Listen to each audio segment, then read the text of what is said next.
कभी कभी प्रयास करा करो, जब एकांत में कोई शंकर का शिवलिंग मिले, एकांत में अगर कहीं आप कहीं जा रहे हो और एकांत में शिव का शिवलिंग मिले, तो उस शिवलिंग का, एकांत में जो शंकर का शिवलिंग मिलता है उसके सम्मुख में बैठकर आप कुछ साधना करा। 2 मिनट बैठकर श्री शिवाय नमस्तुभ्यम।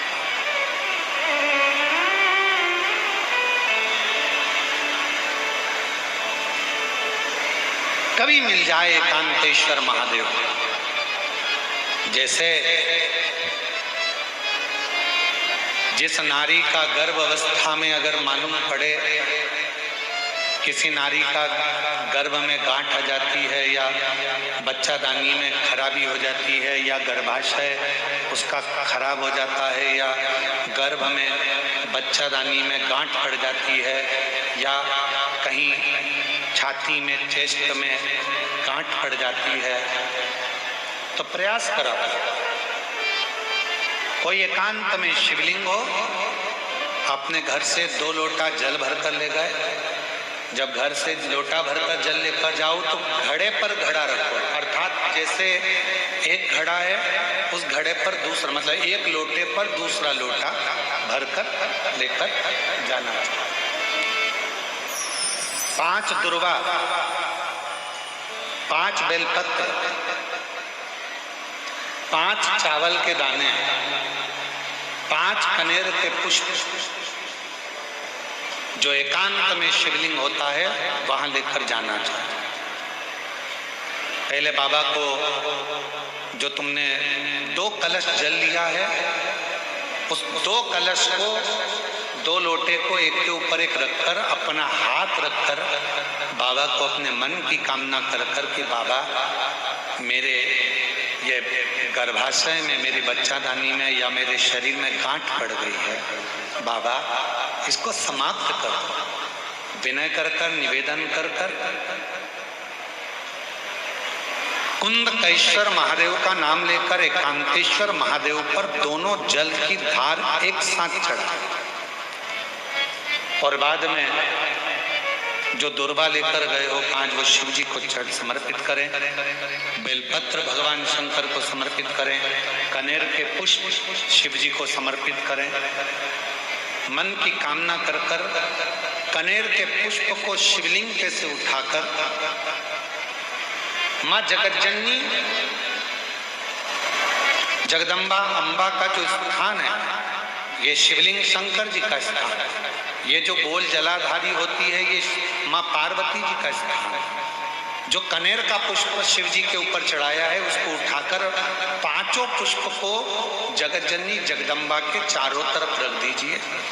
दुर्वा को उतारकर अशोक सुंदरी वाली जगह पर रख दीजिए और बेलपत्र को अपनी हथेली में रखकर शिव जी से प्रार्थना करो कि मेरे गर्भाशय में या मेरे शरीर में यहाँ गांठ है, बाबा इसे गला लो। विनती कर कर दुर्वा को उठा लो, चावल के दाने वहीं चढ़ा के रख दो शिवलिंग के ऊपर, और दुर्वा बेलपत्र लेकर घर आ जाओ। 5 दिन तक सुबह एक दुर्वा, शाम के समय बेलपत्र प्रदोष काल में चबा चबा कर खाना प्रारंभ करो। 5 दिन के बाद 15 दिन इंतजार कर कर वापिस जांच कराओ, धीरे धीरे गठान गलना प्रारंभ हो जाए, गांठ गलेगी। डॉक्टर का इलाज साथ में चलने दो, जांचें चलने दो, जो इलाज चल रहा है उसको चलने दो। पर अगर कहीं किसी नारी को गर्भाशय में, बच्चादानी में अगर कोई खराबी हो जाती है या गर्भाशय में हो जाती है या कहीं गांठ पड़ जाती है, तो वो शिव की आराधना करे, साधना। शिव शिव एक पत्र है, अच्छा है, देखिए।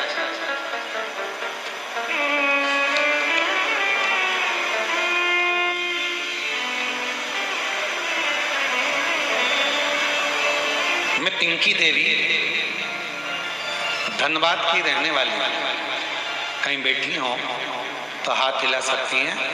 पिंकी देवी धनबाद से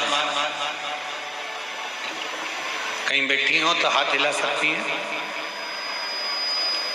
और यदि आई हो तो एक बेलपत्र लेने के लिए आ सकते। पिंकी देवी, मैं धनबाद की रहने वाली हूँ। पत्र को एलईडी पर आप लोग पढ़ सकते हैं। मेरी शादी 2006 में हुआ था। उसके बाद मेरी कोई संतान नहीं हुई, तो मैंने इलाज करवाना शुरू किया।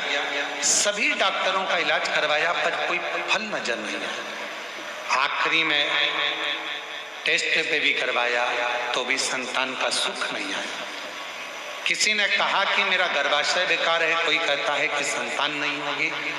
तब एक बहन जी ने कहा कि तू सफेद आंकड़े की जड़ का प्रयोग कर और सफेद आंकड़े की जड़ को बांधना प्रारंभ कर। आंकड़े की जड़ जैसे आपने बताया वैसे मैंने अपने पति के साथ मंदिर में जाकर तुमरुका जी का, महादेव का नाम लेकर बांधा। 2023 में रुद्राक्ष वितरण में सीहोर गई, पंडाल में बैठकर कथा सुनी। पंडाल की मिट्टी को अपने गर्भ पर लगा लेती। बाबा कई साल हो गए, 19 साल से संतान का सुख नहीं है, बाबा औलाद दीजिए। पंडाल की मिट्टी को गर्भ पर लगाती, कंकर शंकर का पूजन करती, झोली फैलाकर बाबा से वर मांगती, बाबा को विनय करती। आज मैं बाबा को धन्यवाद देने के लिए आई हूँ कि बाबा की कृपा से 19 साल के बाद 13 मई 2025 को मेरे यहाँ संतान की प्राप्ति। 19 वर्ष। एक पत्र और अच्छा है, वो भी हम पढ़ते हैं।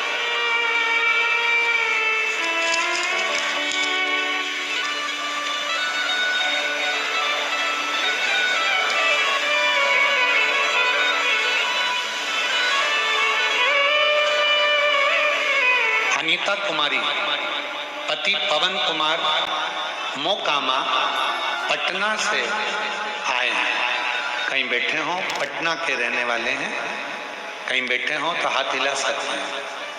अनीता कुमारी, पति पवन कुमार, मोकामा, पटना जिले की रहने वाली हैं। कहीं बैठी हो तो बेलपत्र लेने के लिए इधर बैठे हैं। हाँ आ जाओ माँ, आ जाओ, आ जाइए। पटना जिले से आए। गुरुजी हम क्या वर्णन करें, आपकी कथा सुनते हैं, धारण करते हैं, पर परिवार के कई लोग ऐसे हैं जो विश्वास नहीं कर पाते, और जब बाबा चमत्कार करता है तो वो भी विश्वास करता है। गुरुदेव, हमारी एक बहन का बेटा, उसकी अचानक तबीयत खराब हो गई तो दिल्ली के एम्स हॉस्पिटल में उसको भर्ती किया गया। भर्ती करते करते कुछ दिन निकल गए और एक दिन उसकी सांस चलना बंद हो गई। डॉक्टर ने कह दिया अब ये नहीं है, इसकी बॉडी को ले जा सकते हो। जब मेरा बहन का लड़का मर गया, जिंदा नहीं, तो उसको ले जाने की तैयारी होने लगी। मेरी बहन के यहाँ से रोते हुए फोन आया कि मेरा एक ही लड़का था, वो मर गया। मैंने उसी समय आश्चर्य में कहा कि ऐसा हो ही नहीं सकता।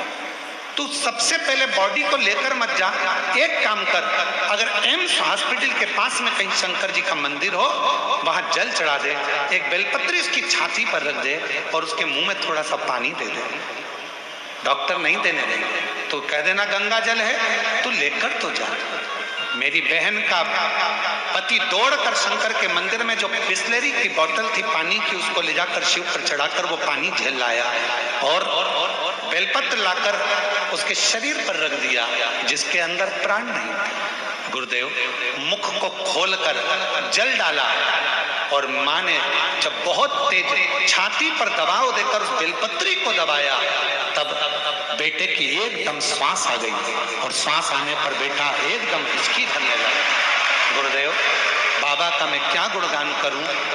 जल पिलाने से, बेलपत्र रखने से आज मेरी बहन का बेटा, जिसको मृत घोषित कर दिया था, वो जीवित है। और बाबा को नमन करने के लिए हम लोग बाबा को प्रणाम। और तेरी कृपा का क्या भरोसा, कब किस पर हो जाए, जरा सी हम पर कर दो, जरा सी हम पर कर दो। तेरी कृपा का क्या है भरोसा, कब किस पर हो जाए जरा सी हम पर। एक लाइन अच्छी लिखी है, ये बहन जी ने जो पटना से आई हैं, इन्होंने एक लाइन लिखी है कि लुटा दिया भंडार काशी वाले ने, लुटा दिया भंडार देवघर वाले ने, कर दिया माला मान काशी वाले ने, लुटा दिया भंडार काशी वाले। एक पत्र और बड़ा सुंदर है। मैं मंजू देवी, मेरा मोबाइल नंबर ये है, मैं लखीसराय की निवासी हूँ। मेरा मोबाइल नंबर ये है, कहीं बैठी हो तो हाथ हिला सकती हैं। मंजू देवी मोबाइल नंबर मेरा ये है, लखीसराय की निवासी हूँ। कहीं बैठी हो तो हाथ हिला सकती हैं। दिख रही हैं? हाँ दिखाओ, ठीक है माँ, आ जाओ माँ, आ जाइए। एक बेलपत्र, लखीसराय की निवासी हूँ। गुरुदेव बहुत परेशान थी, मेरा बेटा का नौकरी नहीं लग रहा था। मेरी एक बेटी है जिसको 14 साल हो गए तो औलाद नहीं हो रही थी, और मेरी एक और बेटी है जिसकी कोई जॉब नौकरी नहीं थी। गुरुदेव एक बहन जी ने कहा कि तुम शिव के मंदिर जाया करो, एक लोटा जल चढ़ाया करो, वो सियोर वाला बाबा कथा करता है, उसकी कथा सुना। तब आपकी कथा पहली बार सुना।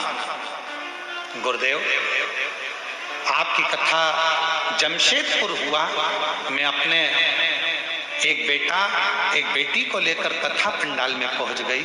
बाबा से विनय करा, बाबा इनकी नौकरी नहीं, परेशान बहुत हो, कुछ खाने पीने का भी नहीं, बड़ी तकलीफ की जिंदगी जी रही।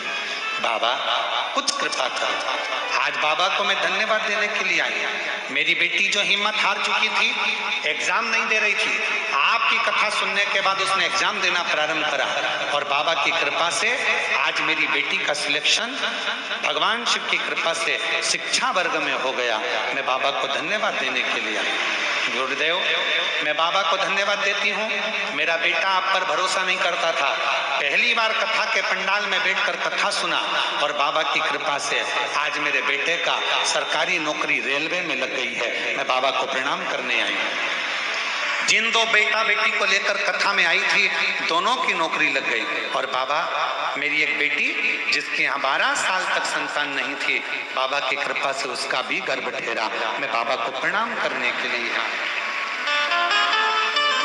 और खाली न जाता कोई दर से तुम्हारे, खाली न जाता कोई दर से तुम्हारे। आपका बहन का बेटा दिल्ली एम्स में भर्ती था, जिसके प्राण चले गए थे, पर बाबा की कृपा से पुनः प्राण वापिस आया। एक बार जोरदार ताली।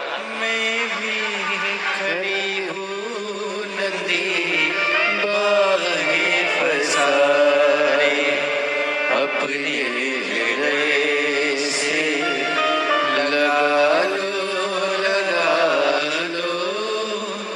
गिरा जा रहा हूँ, उठा लो,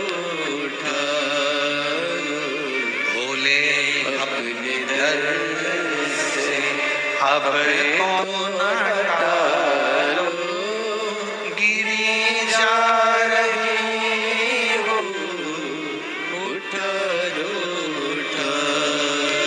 शिव पर भरोसा कर, बाबा पर भरोसा कर, क्या नहीं देगा।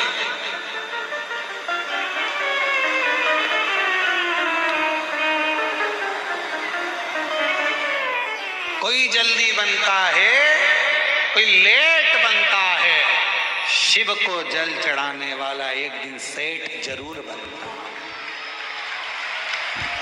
एक लूटा जल सारी समस्या का हल। शिव को अपने दिल की, उसकी रज, उसकी मिट्टी, उसका बेलपत्र, उसके तन की भस्म, ये हमारे जीवन को सुख देते, सुख।